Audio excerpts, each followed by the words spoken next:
Hai guys, kami dari kelompok 2 akan mempresentasikan tentang materi siaran radio dan televisi dan media elektronik baru. Sebelumnya, kami akan memperkenalkan anggota kelompok 2. 1. Leni Marsih, 2. Rahmat Rio Yuherdi. Selamat mengikuti. Sejarah media penyiaran dunia. Sejarah media penyiaran dunia dibagi menjadi dua, yaitu sejarah media penyiaran sebagai penemuan teknologi dan sejarah media penyiaran sebagai industri. Penyiaran merupakan proses komunikasi ke audien melalui suatu titik, yaitu suatu proses pengiriman isi pesan atau informasi dari seseorang atau produser kepada khalayak atau masyarakat melalui proses pemancaran dari gelombang elektromagnetik. Proses ini dapat berupa radio dan televisi. Siaran sebagai output penyelenggaraan penyiaran melalui media radio maupun televisi. Riswandi menjelaskan bahwa media penyiaran adalah radio dan televisi. Jadi, radio merupakan media elektronik yang bersifat khas sebagai media audio, sementara televisi merupakan media yang dapat mendominasi komunikasi massa. Peran radio dalam menyampaikan pesan diakui semenjak tahun 1909, ketika informasi yang dikirimkan melalui radio berhasil menyelamatkan seluruh penumpang kapal laut yang mengalami kecelakaan dan tenggelam, sehingga radio menjadi medium yang teruji dalam menyampaikan informasi yang akurat dan cepat. Akibatnya semua orang jadi meliriknya. Ada beberapa macam radio. Yang pertama, radio AM bekerja dengan prinsip memodulasikan gelombang radio dan gelombang audio dengan proses modulasi untuk mengubah amplitudo gelombang penghantar radio sesuai dengan amplitudo gelombang audio. Yang kedua, radio FM. Radio yang bekerja menggunakan prinsip serupa dengan radio AM, hanya saja proses modulasi menyebabkan perubahan pada frekuensinya dan memiliki kualitas suara lebih bagus dan jernih. Yang ketiga, radio internet berupa web radio, radio streaming, dan e-radio. Yang keempat, radio satelit mentransmisikan gelombang audio menggunakan sinyal digital.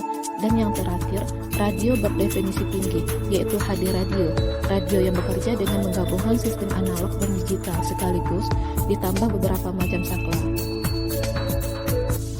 Dengan adanya perkembangan zaman, maka lahirlah beberapa macam radio. Yang pertama, radio publik.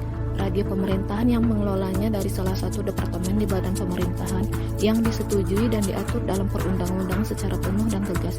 Yang kedua, radio swasta. Radio yang dimiliki oleh perorangan yang sifatnya komersial. Yang ketiga, radio komunitas. Radio yang dibangun dalam tanggung jawab bersama oleh beberapa orang. Yang keempat, radio berlangganan. Radio yang sejenis dengan radio publik namun dipegang kendali oleh suatu lembaga yang bernama Lembaga Penyiaran Berlangganan. Di Indonesia, televisi pertama kali digunakan untuk menyiarkan acara penting seperti Asian Games atau upacara kemerdekaan RI dan mengabarkan berita, sehingga perkembangan program siaran pada televisi sampai sekarang berupa program berita dan pendidikan dan program hiburan. Siaran radio maupun televisi terus saja berkembang menjadi komoditi dengan sasaran khalayak sebagai konsumen. Siaran dapat dijual, bahkan digunakan sebagai sarana menjual produk atau jasa.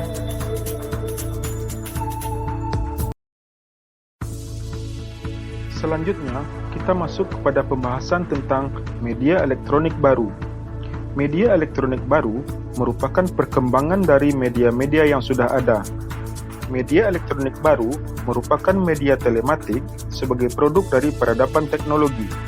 Media telematik mengacu kepada industri yang berhubungan dengan penggunaan komputer dalam sistem telekomunikasi.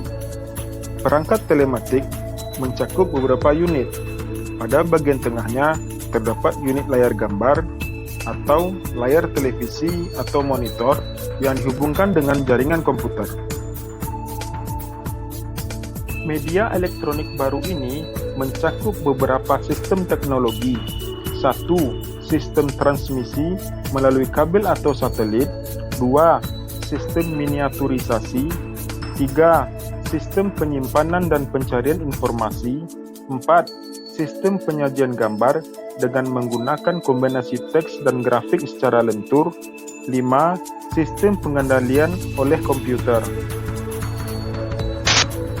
Dalam kaitannya dengan media elektronik baru, Dennis McQuail mendefinisikan new media atau media baru sebagai perangkat teknologi elektronik yang berbeda dengan penggunaan yang berbeda pula. Media baru atau new media adalah sebuah terminologi untuk menjelaskan konvergensi antara teknologi komunikasi digital yang terkomputerisasi serta terhubung ke dalam jaringan. Media baru adalah segala sesuatu yang dapat menyalurkan informasi dari sumber informasi kepada penerima informasi. Media baru memiliki dua unsur utama, yakni digitalisasi dan konvergensi. Internet merupakan bukti konvergensi karena menggabungkan beberapa fungsi media lain seperti audio, video, dan teks. Ciri utama yang membedakan media baru dengan media lama adalah 1. Desentralisasi. Pengadaan dan pemilihan berita tidak lagi sepenuhnya berada di tangan komunikator. 2. Kemampuan tinggi. Pengantaran melalui kabel atau satelit mengatasi hambatan komunikasi yang disebabkan oleh pemancar siaran lainnya. 3. Komunikasi timbal balik. Komunikan dapat memilih, menjawab kembali, menukar informasi, dan dihubungkan dengan penerima lainnya secara langsung. 4. Kelenturan atau fleksibilitas bentuk, isi, dan penggunaan. Media baru memiliki fungsi sebagai berikut.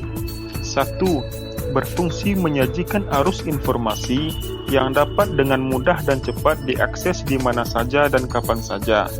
2. Sebagai media transaksi jual-beli. 3. Sebagai media hiburan. 4. Sebagai media komunikasi yang efisien. 5. Sebagai sarana pendidikan dengan adanya e-book yang mudah dan praktis. Contoh new media adalah internet, website, buku digital, komputer multimedia, permainan komputer, jejaring sosial, streaming video, video conference, CD-ROMs, DVD, dan lain-lain. Sejarah perkembangan. Dalam perkembangannya, media komunikasi mengalami beberapa fase. Everett M. Rogers merangkum perkembangan tersebut ke dalam 4 era komunikasi. 1. Era komunikasi tulisan, yaitu berlangsung dari tahun 4000 sebelum Masehi hingga sekarang. 2. Era komunikasi cetak, yaitu sejak Gutenberg menemukan mesin cetak, yakni tahun 1456 hingga sekarang.